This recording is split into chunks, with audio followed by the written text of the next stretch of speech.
मध्य प्रदेश की भाजपा सरकार इन दिनों बेहद परेशान चल रही है और इस परेशानी ने धीरे धीरे ऐसा रूप धारण कर लिया है कि अब पूरे देश भर में एमपी सरकार की भयंकर बदनामी हो रही है।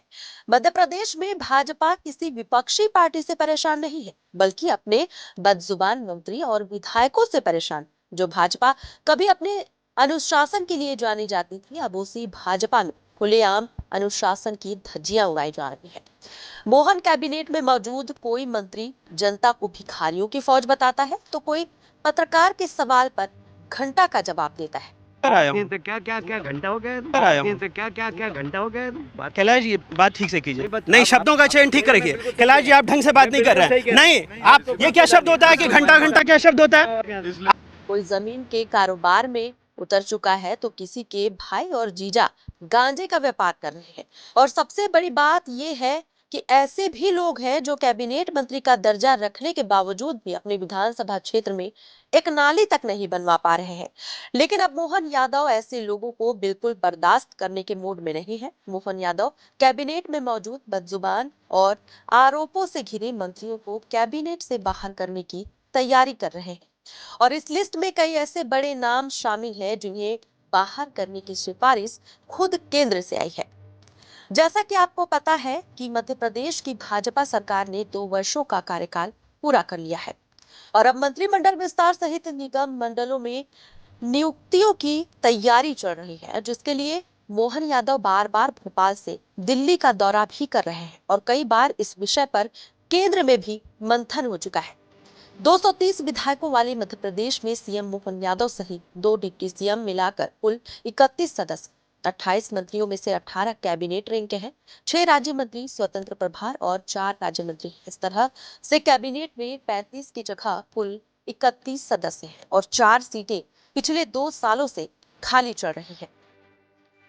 लेकिन अब इन्हीं सीटों को भरने के लिए मध्य प्रदेश में भाजपा का संगठन कुछ अनुशासित विधायकों की तलाश कर रहा है, जो कैबिनेट में बैठने के लिए पात्रता रखते हैं। सबसे बड़ी बात कि मोहन कैबिनेट में मौजूद 31 सदस्यों में कई बदजुबान और विवादित सदस्यों को बाहर का रास्ता दिखाने की तैयारी है।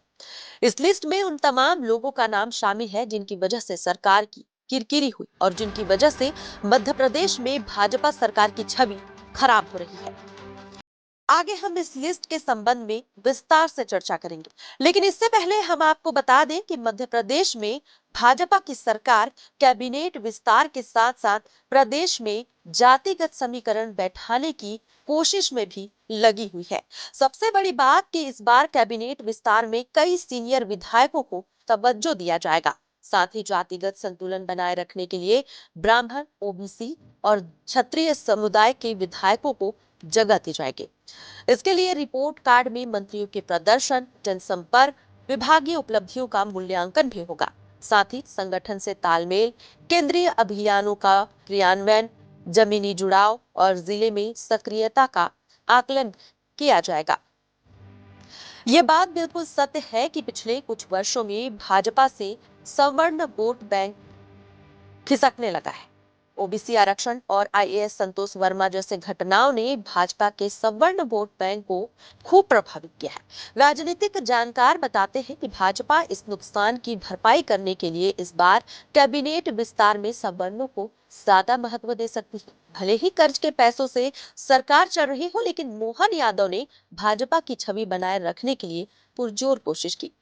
लेकिन बार बार मंत्रियों से जुड़ा हुआ विवाद सड़कों पर आता जा रहा है और बार बार भाजपा के मंत्री कुछ ऐसा कर बैठते हैं कि जिससे पूरी सरकार गिर जाती है। पिछले 2 सालों से सरकार ऐसे तमाम मंत्री विधायकों का रिपोर्ट कार्ड तैयार कर रही थी। पिछले दिनों मोहन यादव ने अपनी मंत्रियों के विभागों की स्वयं समीक्षा की और लिहाजा राज्य सरकार अब केंद्र से मंथन कर रही है और जल्द ही कैबिनेट का विस्तार किया जाएगा। भोपाल के राजनीतिक गलियारों में जो चर्चा चल रही है उसके अनुसार प्रतिमा बागरी, विजय शाह, राधा सिंह, संपतिया उइके, कैलाश विजयवर्गीय जैसे कई मंत्री हैं जिसने भाजपा का संगठन बेहद नाराज चल रहा है। कुछ मंत्री और विधायकों को कई बार भोपाल बुलाकर नसीहत भी दी जा चुकी है। इसके बावजूद भी स्थिति कंट्रोल से बाहर हो रही है। सही मायने में कहा जाए तो मध्य प्रदेश सरकार के मंत्री और विधायकों ने विपक्ष को बेरोजगार बना दिया है। मऊगंज विधायक प्रदीप पटेल जो खुद को असुरक्षित महसूस करते हुए भोपाल में बैठे हुए हैं, तो वहीं भाई की गिरफ्तारी के बाद मंत्री प्रतिमा बागरी सड़क की गुणवत्ता बताते हुए भ्रष्टाचार को उजागर कर रही है।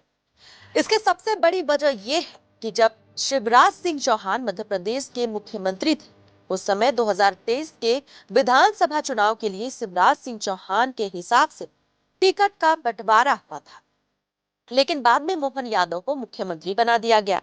जब से मोहन यादव मुख्यमंत्री की कुर्सी पर बैठे हैं, तब से भाजपा के अंदर ही अंदर गुटबाजी चल रही है, जो जनता के बीच आ चुकी है। फिलहाल अगर कैबिनेट विस्तार की बात करें, तो मोहन यादव सरकार लगभग 10 से 15 दिन के बाद किसी भी दिन इसकी घोषणा कर सकते हैं। इस बार कैबिनेट विस्तार में ऐसे लोगों को तवज्जो दिया जाएगा जो अनुभवी होने के साथ साथ संगठन से तालमेल बनाकर चल रहे हैं। मोहन यादव ऐसे लोगों की तलाश कर रहे हैं जो सरकार की स्थिति को मजबूत करेंगे, और इस नई कैबिनेट के सहारे ही 2028 का विधानसभा चुनाव भी लड़ा जाएगा।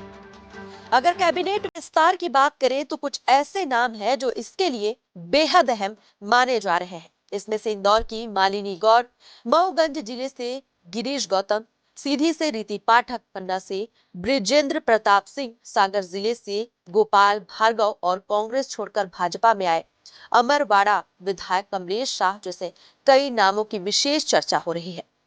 इसके अलावा कई अन्य विधायक भी हैं जो सरकार से नाराज चल रहे हैं, जिनकी नाराजगी को दूर करने के लिए उन्हें निगम मंडल में एडजस्ट करने की तैयारी चल रही है।